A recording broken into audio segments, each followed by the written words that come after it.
आज से 1000 साल पहले India used to contribute 30% of global GDP. 30% of global GDP.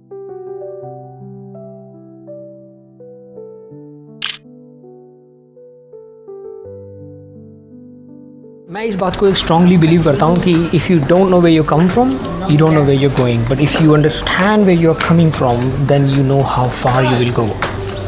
और अगर हम इंडियन हिस्ट्री को समझें कि पहले कहाँ से आ रहे हैं हम, तो it is astonishing where we can go if you really believe in ourself. अगर आप कभी थाईलैंड आए हैं तो मेरे पीछे जो बना हुआ है इससे ज़रूर कुछ क्यूरियोसिटी जागी होगी कि ये क्या है।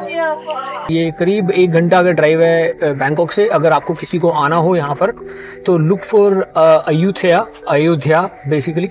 और लेकिन आने से पहले कुछ पढ़ के आना, इसके बारे में समझ के आना, क्योंकि यहाँ पर कोई गाइड बताने वाला नहीं है। मैं इंडिया से कई हज़ारों किलोमीटर दूर हूँ। मैं हूँ एक जगह का नाम है अयोध्या, और ये कोई एक्सीडेंट नहीं है।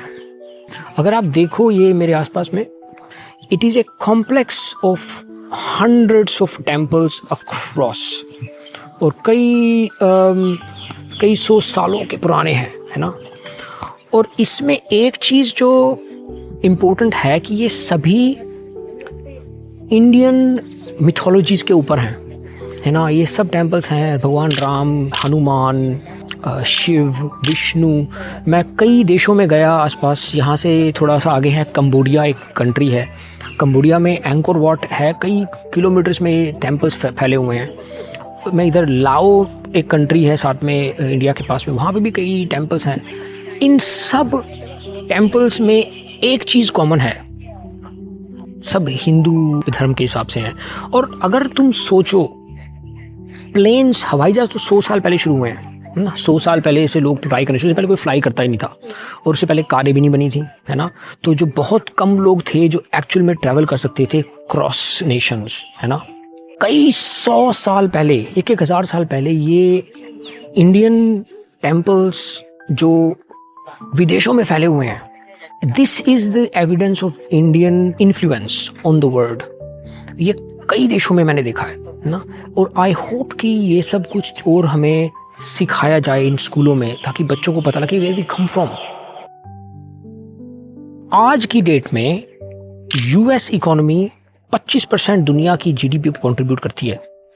You know, everybody knows US is the global super power, है ना।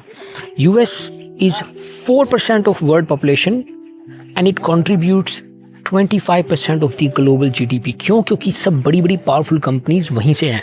माइक्रोसॉफ्ट, गूगल, एनवीडिया, एप्पल, सब वहीं से आ रही है। पुराने ज़माने में India used to be that, 1000 साल पहले। और ये एविडेंट है, ये एक इकोनॉमिस्ट की रिसर्च नहीं है, अलग अलग रिसर्च ने बोला ये कि India was by far the dominant. और यहाँ इन जगहों पर आके मुझे ये एविडेंस दिख रहा है कि एक टाइम पे इंडियन कल्चर इतना फैला हुआ था कि आप ये इंडियन सब कॉन्टिनेंट को छोड़ो, आप थाईलैंड, मलेशिया, यहाँ जापान, सब जगह पे आपको इन्फ्लुएंस हमारा ही मिलेगा। This is where we come from. अगर आप जीडीपी का ग्रोथ देखो, it has been coming down consistently until we got the independence. After the independence we have start to go back up. अभी हमारा जो कंट्रीब्यूशन है दुनिया को, I think 7-8%, still lot less than 10% of the world GDP. Now you think about where we can go as a country. दुनिया की सबसे young population India में है।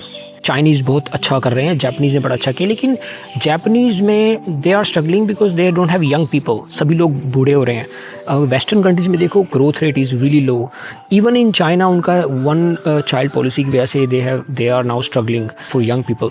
इंडिया का जो एसेट है वो है हमारे लोग, हमारी population. It is highly skilled. Microsoft, Google, सब कंपनियों के देख लो, लोग कहते हैं कि हमारा we are 18% of the world population, so we should be 18% of the GDP at least. I think we are going a lot further. We used to be 30% of the world GDP, it could be 30-40%, क्योंकि China is the world's manufacturing. लेकिन वो पैसा इसलिए इतना कमा रहे हैं क्योंकि they own all the companies.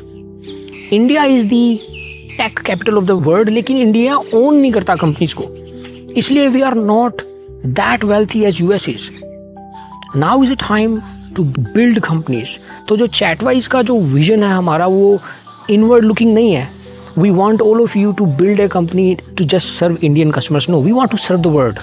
We want to really be the force around the world owned by us. This is the sort of the bigger vision of the ambassador program of Chatwise। आप लोग यहाँ आके join करें and take the equity in the company, learn।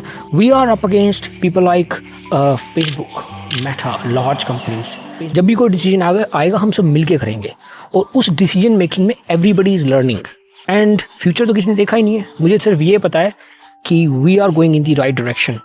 So join us now, be part of our ambassador program, grow the company and go and build your own companies।